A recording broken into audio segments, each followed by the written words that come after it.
तो आज का हमारा टॉपिक है कि आज हम ये देखेंगे कि जैसे हमारे पास एक लॉन्ग यूनिफॉर्म चार्ज वायर है, ये एक वायर है, इस पे इलेक्ट्रिक फील्ड अगर हमें कैलकुलेट करनी है तो कैसे कैलकुलेट करेंगे, और वो भी इलेक्ट्रिक फ्लक्स की मदद से। ठीक है, तो देखो अगर मान लेते हैं कि यहाँ पे जो हमारी वायर है इसमें चार्ज है, वो तो हमें दिख रहा है, यहाँ पे पॉजिटिव मैंने सिंबल लगा रखा है। ठीक है, तो इसकी लेंथ मान लेते हैं ये इन्फिनिटी से इन्फिनिटी तक जा रही है। ठीक है, इसको हम एल से स्टैंड करेंगे, इसकी लेंथ को। ठीक है, लंबाई को। अब हम बात करते हैं कि इस पे हमें क्या करना है। सबसे पहले तो गॉस लॉ की मदद से करना है। तो हमें जिसको भी हम गॉस लॉ की मदद से सोल्व करते हैं इलेक्ट्रिक फील्ड निकालने के लिए, उसके अराउंड उसी के टाइप का एक गॉसियन सरफेस बनाना पड़ता है। तो जैसे ये एक सिलेंडर शेप है ना, तो मैं क्या करूँगा, यहाँ पे मैं एक सिलेंड्रिकल सरफेस बनाऊंगा इसके चारों तरफ। सबसे पहले ये सिलेंड्रिकल सरफेस बना दिया, ये मान लो सिलेंडर है। ठीक है, अब हमें यहाँ पे क्या बताना है, देखो ये तो हमारे पास है इसका गॉसियन सरफेस की। अब मान लेते हैं कि क्योंकि देखो गॉसियन सरफेस इसलिए बनाना पड़ता है क्योंकि अगर मान लो इसमें ये चार्ज है तो यहाँ पे क्या होगा, इलेक्ट्रिक फील्ड बाहर की तरफ निकलेगी। ठीक है, इस तरफ को इलेक्ट्रिक फील्ड जाएगी ऐसे, इस तरीके से। ठीक है, और दूसरी तरफ भी जाएगी सेम ऐसे। अब हम ये देखेंगे कि इसको सोल्व कैसे करें, और इस पे इस हिस्से में जहाँ जहाँ इलेक्ट्रिक फील्ड बनेगी, ठीक है, तो वो कैसे कैलकुलेट करें कि कितनी बनेगी। तो उसके लिए मेरे पास दो काम होंगे। देखो, एक हमें क्या करना पड़ेगा, फ्लक्स निकालना पड़ेगा। अगर हम फ्लक्स को निकाल दें, ठीक है, जो हमने पहले ही पढ़ रखा है कि फ्लक्स क्या होता है, गॉस लॉ से हमें फ्लक्स निकाल सकते हैं, उसकी वजह से फ्लक्स निकाल दें और उसको गॉस लॉ के फॉर्मूले में पुट कर दें तो अपने आप आंसर आ जाएगा। ठीक है, तो देखो गॉस लॉ का फॉर्मूला क्या होता है हमारे पास, वो होता है flux equal to charge in upon epsilon naught. तो इसके लिए हमें दो चीज़ें देखनी पड़ेंगी।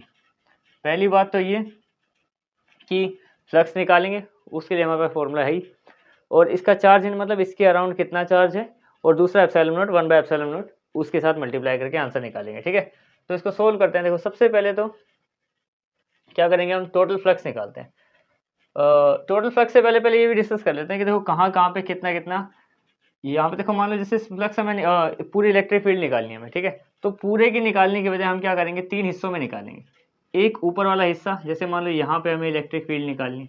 ठीक है, एक नीचे वाला हिस्सा, नीचे फिर हम क्या करेंगे, उसको ना इंटीग्रेट कर देंगे। एक छोटा सा हिस्सा ऊपर दे रहे हैं, एक नीचे छोटा सा हिस्सा लेंगे, और एक साइड में क्या करेंगे, छोटा सा हिस्सा लेंगे। बाद में इंटीग्रेशन हम एक साथ कर देंगे। ठीक है, इंटीग्रेट का मतलब ही होता है, जैसे कि मान लो किसी छोटे से हिस्से पे हम कर रहे हैं उसको, तो बाद में क्या होगा, टोटल की वैल्यू आ जाएगी।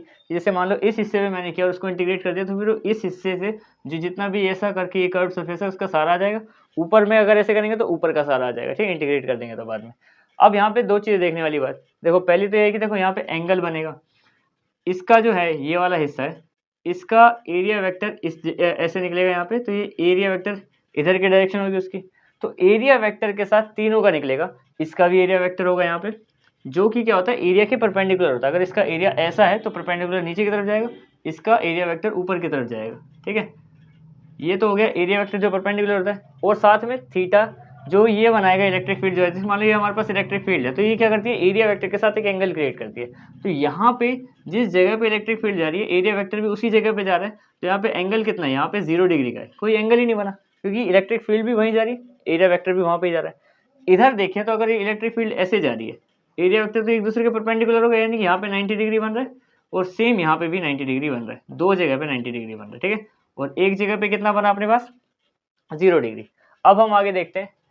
सबसे पहले हमें क्या करना पड़ेगा, तीन जगह ना, तो हम क्या करेंगे, फ्लक्स निकालेंगे। फ्लक्स, नेट फ्लक्स निकालना पड़ेगा हमें, और वो कौन कौन से होंगे, फ्लक्स 1 प्लस फ्लक्स 2, और तीनों फ्लक्स निकाल के प्लस कर देंगे तो हमारे पास इलेक्ट्रिक फ्लक्स आ जाएगी। उसकी वैल्यू हमें यहाँ पे पुट करनी है, और चार्ज इनकी करेंगे वो हम यहाँ पे पहले देख लेंगे।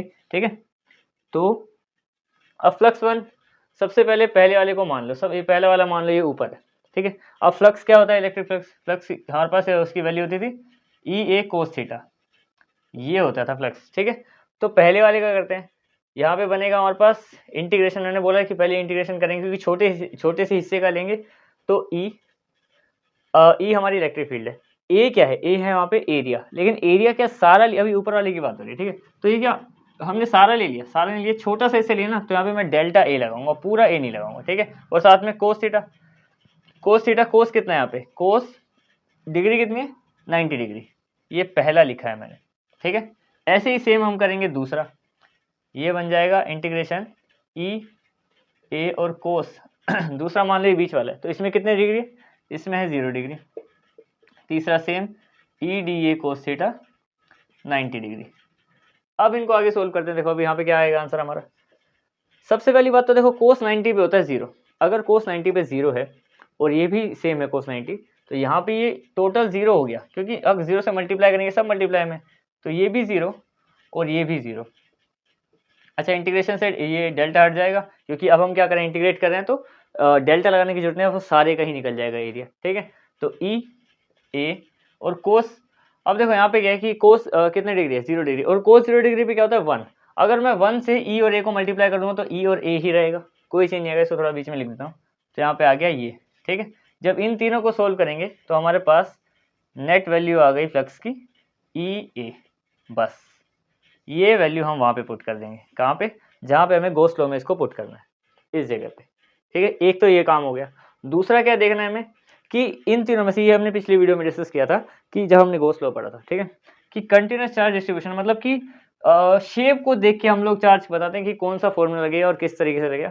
जैसे कि मान लो लीनियर है, किसी भी चीज़ पे लीनियर का मतलब है एक ही जगह पे सीधे सीधे चार्ज जा रहा है। ठीक है, तो हम उसको लीनियर के लिए लगाते हैं lambda q by l. L का मतलब है लेंथ, क्योंकि अगर वो एक ही जगह पे जा रहा है तो वो कितना लंबा है वो बता दो बस हमें। ठीक है, दूसरा सरफेस वाला कहाँ पे लगाते हैं, जैसे जो ये वायर है आगे शीट वगैरह में आएगा। शीट जो सरफेस, देखो शीट क्या है, जैसे मान लो ये शीट है तो इसमें चार्ज फैला हुआ है, ये कोई लीनियर थोड़ी है, लाइन यहाँ पे भी है वहाँ पे भी है, तो लाइनें थोड़ी है, ये एक एरिया हो गया।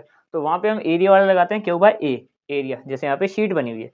वॉल्यूम के लिए अगर वॉल्यूम कोई 3D स्पेस है, क्यूब बना रखा है, अंदर भी है इधर उधर तीनों, मतलब एक 3D में हो गया। तो यहाँ पे क्या है, यहाँ पे हमने रो की वैल्यू, यहाँ पे v है अपॉन क्यू के नीचे v। तो अभी इन तीनों में से हमें कौन सा यूज करना पड़ेगा इसके लिए। अब यहाँ पे क्या है, ये एक वायर है, वायर में क्या है, चार्ज ऊपर की तरफ जा रहा है या फिर नीचे की तरफ, मतलब एक ही बात है कि एक स्ट्रेट चार्ज है। ऐसा नहीं है कि कोई सरफेस है, पूरा पेज है, वायर को खोला थोड़ी हमने। ठीक है, तो हम कौन सा यूज करेंगे, ये वाला। यहाँ से हम क्या करते हैं, by continuous charge distribution CCD हम यूज करेंगे लीनियर वाला, लीनियर, क्योंकि चार्ज जो है वायर जो है वो लीनियर है। ठीक है, तो वो क्या है हमारे पास, lambda q by l. L क्या होता है, लेंथ।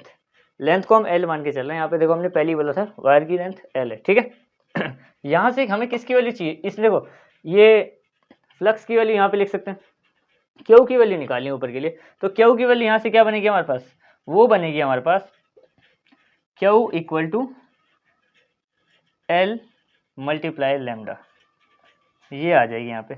एल क्या है, लेंथ ऑफ वायर। ठीक है, अब एल मल्टीप्लाई लैम्डा आ गया क्यू की वैल्यू, मतलब ये वैल्यू भी आ गई। इसको इक्वेशन 1 मानो या 2, वो तो बच्चे वाला काम था, जैसे अगर करना है तो कर सकते हो, इसको इक्वेशन 1 और इसको 2 मानो। अब बस इन दोनों की वैल्यू को इसमें पुट कर देना है हमें। ठीक है, यहीं पे कर देते हैं चलो।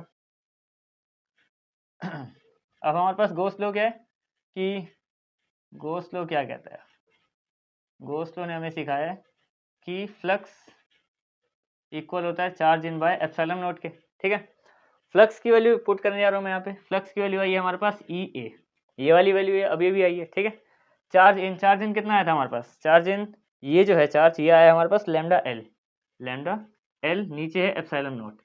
अब देखो हमें सिर्फ इलेक्ट्रिक फील्ड की वैल्यू निकालनी है, इस ए को हम उधर भेजना पड़ेगा। अब हम क्या करेंगे, ई की वैल्यू निकालना, क्योंकि हमें इलेक्ट्रिक फील्ड देखने की वायर पे कितना लगा हुआ है, तो ये ए आ गया नीचे। ठीक है, अभी भी ये क्वेश्चन सोल्व करने में थोड़ा सा रह गया कि यहाँ पे हम इसका एरिया ओपन कर देंगे। ठीक है, ये एल एप्सिलॉन नॉट।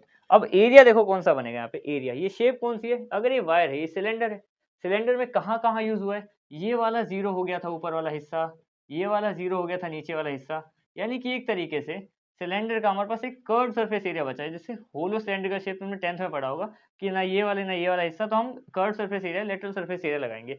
तो वो क्या होता है, लेटरल सरफेस एरिया होता है हमारे पास 2 पाई आर एच, ये होता है। पर यहाँ पे उस हाइट को हम एच नहीं, यहाँ पे हमने एल मान के रखा है, तो हम इसको बोल देंगे 2 पाई आर एल। ठीक है, इसको अप्लाई कर देंगे यहाँ पे आ जाएगा ये 2 पाई आर एल, इस एल से एल कट गया। ठीक है, आगे देखो, अब यहाँ पे इलेक्ट्रिक फील्ड की वैल्यू आ जाएगी lambda 2 pi r epsilon naught. ठीक है, तो ये इलेक्ट्रिक फील्ड की वैल्यू, अगर हमें कभी भी लॉन्ग यूनिफॉर्म चार्ज वायर में अगर हमें इलेक्ट्रिक फील्ड निकालनी है, तो ये रहा हमारे पास वो फॉर्मूला। ठीक है, अब एक और बात देखते हैं इसी में, ये गॉस लॉ की मदद से एक्सप्लेन किया हमने। ठीक है, एक चीज़ और है इसमें कि अगर मान लो हमें रिलेशन बताना है इलेक्ट्रिक फील्ड का और आर क्या है यहाँ पे, आर जो है हमारा वो है डिस्टेंस, आर डिस्टेंस होता है, ऑब्वियस सी बात है, ये हमने कूलम्स लॉ से पढ़ते आ रहे हैं कि आर को हम डिस्टेंस मानते हैं, ठीक है। तो ई जो है उसके इन्वर्सली प्रोपोर्शनल है आर। देखो यहाँ पे क्या है, ई आर इसके नीचे है, यानी कि जब ई बढ़ेगा तो आर कम होगा और आर बढ़ेगा तो ई कम होगा। तो इसका अगर हम ग्राफ बनाएं, ठीक है, ये मान लो इलेक्ट्रिक फील्ड है और ये है हमारे पास इसका डिस्टेंस। तो जैसे जैसे देखो मान लो इलेक्ट्रिक फील्ड बहुत ज़्यादा है क्योंकि डिस्टेंस अभी शुरू ही नहीं हुआ मान लो, तो जैसे जैसे ये बढ़ता जाएगा ना इलेक्ट्रिक फील्ड, इसका अगर हमें डायग्राम बनाना है मतलब ग्राफ बनाना है तो इस तरीके से बनेगा इलेक्ट्रिक फील्ड और डिस्टेंस का, कि यहाँ पे देखो यहाँ पे क्या डिस्टेंस कम था, यहाँ पे डिस्टेंस इतना सा था तो इलेक्ट्रिक फील्ड बहुत जाती है, जैसे जैसे डिस्टेंस आगे बढ़ रहा है इलेक्ट्रिक फील्ड कम पे कम कम होती जा रही है धीरे धीरे, ठीक है। तो इस वाली वीडियो में हमने ये डिस्कस किया कि अगर हमें चार्ज वायर में इलेक्ट्रिक फील्ड चेक करनी है गॉस लॉ की मदद से तो इस तरीके से करते हैं, ठीक है। आज के लिए इतना ही, दैट्स इट।